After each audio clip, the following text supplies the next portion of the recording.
Libro complementario para la escuela sabática. Lección 3. El Evangelio eterno.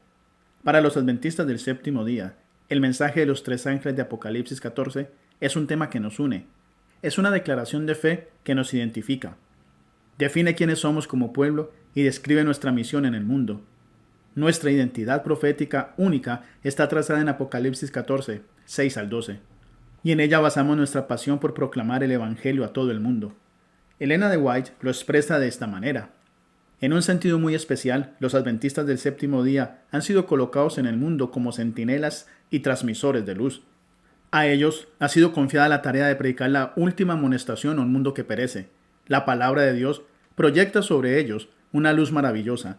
Una obra de la mayor importancia les ha sido confiada. Proclamar los mensajes del primero, segundo y tercer ángeles. Ninguna otra puede ser comparada con esta, y nada debe desviar nuestra atención de ellas. Elena de White, El Evangelismo, página 94. Un libro repleto de esperanza y de gracia. Cuando la mayoría de la gente piensa en el último libro de la Biblia, el Apocalipsis, no lo asocia con la gracia. Sus pensamientos se vuelven inmediatamente hacia bestias aterradoras, símbolos místicos e imágenes extrañas. El libro no es grato para mucha gente. En una ocasión, un peluquero le comentó a un pastor adventista: anoche leí el libro de Apocalipsis y me asusté tanto que me costó dormir. Afortunadamente el pastor pudo asegurarle que el mensaje de Apocalipsis es un mensaje de esperanza. Es lamentable que tantas personas se abstengan de leer el Apocalipsis y que lo vean con ojos de miedo.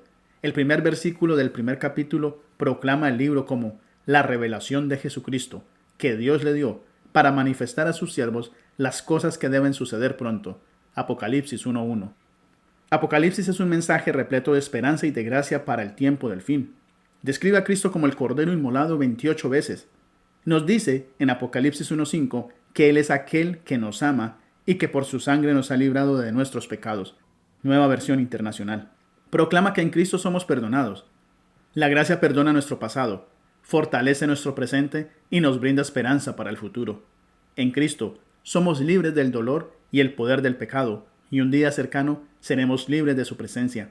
Ese es el mensaje repleto de esperanza y de gracia del último libro de la Biblia, el Evangelio eterno. Fijémonos que los mensajes de los tres ángeles de Apocalipsis 14 comienzan hablando del Evangelio eterno, versículo 6. El Evangelio es la piedra fundamental sobre la cual descansa el mensaje de Apocalipsis. Si fallamos en entender la profundidad del Evangelio, perderemos todo el mensaje de los tres ángeles. Nunca podremos entender por completo la relevancia del mensaje de la hora del juicio de Dios si no entendemos el Evangelio. Nunca entenderemos completamente la advertencia del cielo sobre la caída de Babilonia y el llamado de Dios para que su pueblo salga de ella si no entendemos el Evangelio. Nunca entenderemos la fatídica advertencia sobre la marca de la bestia si no entendemos el Evangelio. ¿Qué es el Evangelio? Los teólogos han discutido este asunto durante siglos. Tal vez la respuesta más acertada la podemos encontrar en el Calvario, a unos metros de donde Jesús colgaba de la cruz. También crucificaban a un ladrón convicto. El dolor de la crucifixión era terrible. Los rústicos clavos aplastaban el nervio mediano, el cual atraviesa el brazo, la muñeca y la mano. Si alguna vez se ha golpeado el codo contra una superficie dura, se habrá dado cuenta de que los nervios de los brazos y las manos son muy sensibles, pero en la crucifixión el dolor iba más allá que un golpe momentáneo. La cabeza del grueso clavo atravesaba el nervio y el dolor era continuo y sin alivio.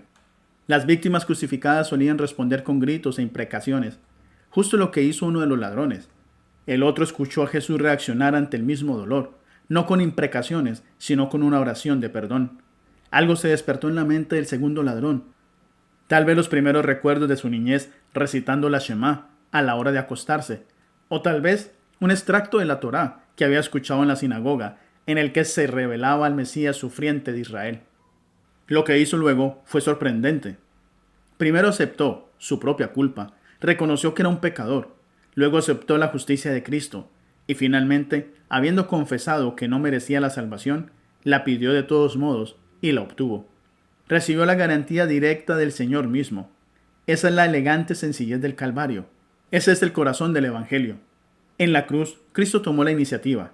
Con los brazos extendidos, se acercó a la humanidad perdida. El ladrón moribundo vio el amor de Dios revelado en Cristo crucificado. Reconocemos nuestros propios errores, reconocemos la justicia de Cristo y luego basados únicamente en su justicia, aceptamos la salvación que Él ofrece de manera gratuita. En su primera epístola a la iglesia de Corinto, Pablo describe el Evangelio con elocuencia. Ahora, hermanos, quiero recordarles el Evangelio que les prediqué, el mismo que recibieron y en el cual se mantienen firmes, porque ante todo les transmití a ustedes lo que yo mismo recibí, que Cristo murió por nuestros pecados, según las Escrituras, que fue sepultado, que resucitó al tercer día según las Escrituras y que se apareció a Cefas y luego a los 12. Primera de Corintios 15, versículo 1, versículos 3 al 5 de la Nueva Versión Internacional. Pablo es claro en su definición del Evangelio. El Evangelio es la extraordinariamente buena noticia de la muerte de Cristo por nuestros pecados, su gloriosa resurrección y su perenne amor y preocupación por nosotros. El Evangelio es la gozosa realidad de que Jesús nos libra del castigo y del poder del pecado y finalmente de su misma presencia. Por la fe en su sangre derramada y el poder de su resurrección, somos librados de la culpa y de las garras del pecado, justificados gratuitamente por su gracia, mediante la redención que es en Cristo Jesús, a quien Dios puso como propiciación por medio de la fe en su sangre, para manifestar su justicia a causa de haber pasado por alto en su paciencia los pecados pasados, con miras a manifestar en este tiempo su justicia, a fin de que Él sea el justo y el que justifica al que es de la fe de Jesús. Romanos capítulo 3, 24 al 26, Nueva Versión Internacional. La historia de la gracia. La gracia no fue algo que se improvisó. A Dios nunca se le puede tomar por sorpresa. A Él no le afectan los vientos cambiantes de las elecciones de los seres humanos. Su plan para liberarnos del dominio del pecado no fue algo que se le ocurrió al momento cuando el pecado asomó su horrendo rostro. Juan habla del Cordero que fue sacrificado desde la creación del mundo. Apocalipsis 13:8. El apóstol Pedro añade: ustedes saben que fueron rescatados de una vida sin sentido, la cual heredaron de sus padres, y que ese rescate no se pagó con cosas corruptibles como el oro y la plata, sino con la sangre preciosa de Cristo, sin mancha y sin contaminación, como la de un cordero que ya había sido destinado desde antes de que Dios creara el mundo, pero que se manifestó en estos últimos tiempos por amor a ustedes. Primera de Pedro, capítulo 1, 18 al 20, Reina Valera contemporánea. La frase Evangelio eterno en Apocalipsis 14:6 habla del pasado, el presente y el futuro. Dios creó a la humanidad con la capacidad de tomar decisiones morales, por lo que tenía claro que los humanos podrían tomar decisiones erradas. Una vez que sus criaturas tuvieran la capacidad de elegir, tuvieron la capacidad de rebelarse contra su naturaleza amorosa. La única forma de evitar esta realidad habría sido crear seres robóticos, controlados y manipulados por algún plan cósmico divino. Pero una lealtad forzada es contraria a la naturaleza misma de Dios.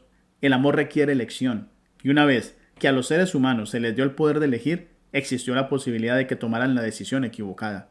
Por tanto, el plan de salvación fue concebido en la mente de Dios antes de la rebelión de nuestros primeros padres en el Edén.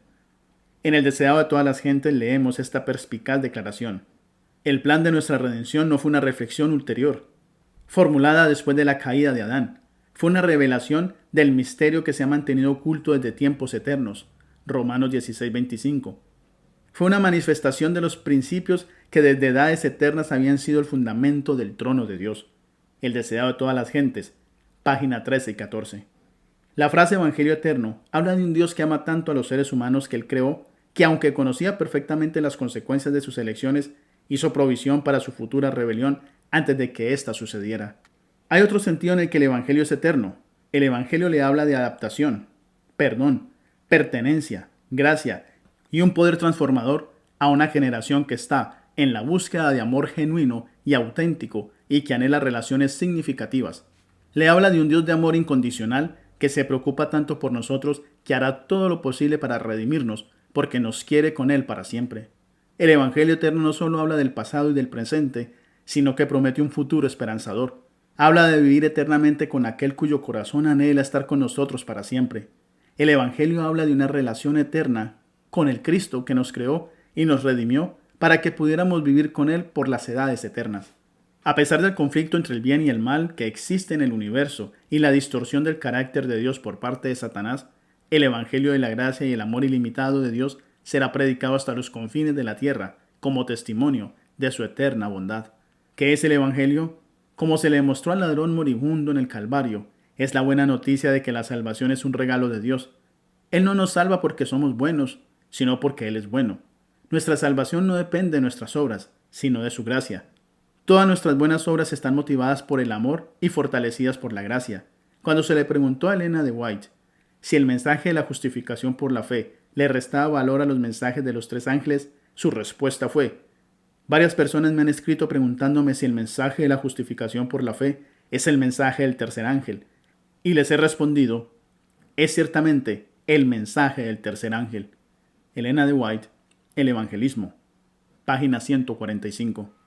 La justificación por la fe, el amor infinito de Dios y su abundante gracia no son preámbulo de los mensajes de los tres ángeles, no son un plato de acompañamiento hasta que llegamos al plato principal del mensaje. Están en el corazón mismo de los mensajes de los tres ángeles. Este es el mensaje del Evangelio eterno que debemos llevar hasta los confines de la tierra, para preparar al mundo para la venida de Jesús. Nunca podremos estar listos para compartir el Evangelio a menos que lo hayamos experimentado. Y una vez que hemos experimentado verdaderamente la salvación que Cristo ofrece tan libremente y la gracia que Él otorga con tanta gracia, no podemos quedarnos callados. El apóstol Pablo lo dice claramente: el amor de Cristo nos lleva a actuar. Segunda de Corintios capítulo 5, versículo 14, Reina Valera contemporánea. Si te ha gustado este video, te invito para que te suscribas si no lo has hecho y para que le des clic en la campanita y de esta manera YouTube te avise cuando subo mi próximo video. También te invito para que escribas en la caja de comentarios y me dejes tus impresiones. Y si me quieres apoyar, lo puedes hacer también con un like, con un me gusta y también para que compartas este video a aquellas personas que tú creas que se pueden beneficiar con este tipo de contenidos.